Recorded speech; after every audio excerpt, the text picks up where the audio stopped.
Hi, I will be interviewing my friend Karen today. She's of Nigerian descent, actually Nigerian, and I have a couple of questions I would like to ask her.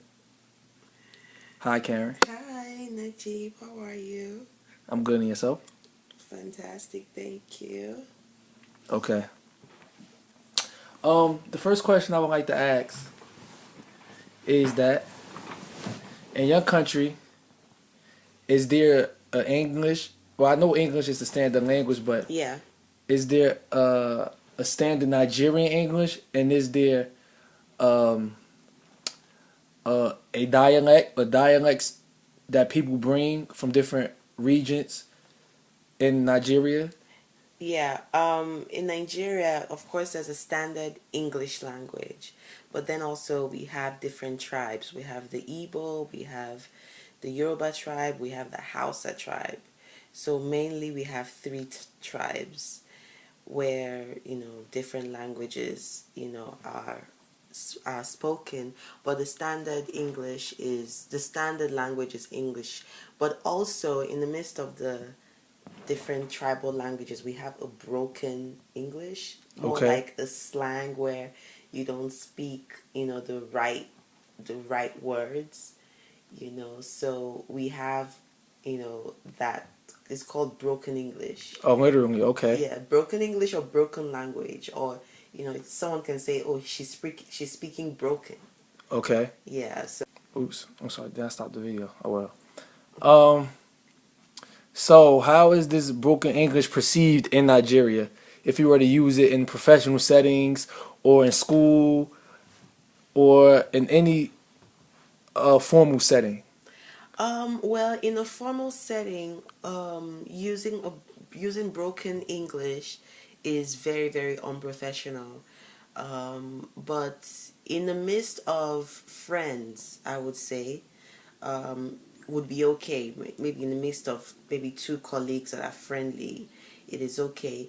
But to have, someone speaking broken language in, for instance, a business meeting, it is strictly unprofessional. You will not be perceived as, oh, this person is professional, or, you'll be perceived as, maybe you're not being educated, because they know that people that are educated are still able to speak broken, but Okay. they Good just, point. yeah, but they're just like, this is not the right English, you know to speak at this Okay. point. But in schools is okay, because it's among children, among peers, Oh among, wow, that's very yeah, interesting. among kids and, students, which is okay. But in the situation where you're interacting with a professor or a dean, or you're not allowed to speak broken English. But again, it depends on the relationship that exists between the two parties. Oh, okay.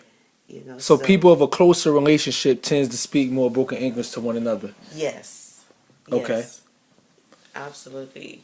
Husband and wife, the same thing. But when they're outside, when they're maybe like in a public setting, or where they have to go for an event or function, of course they have to be proper.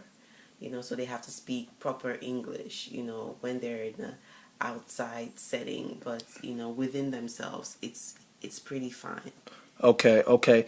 Now, does the native languages of Nigeria influence Nigerian English? Oh yeah, certainly, because the languages are pretty deep, Okay. so it definitely influences your accent. That's why Okay. Nigerians have very strong accents. And for instance, the Igbo accent is strong.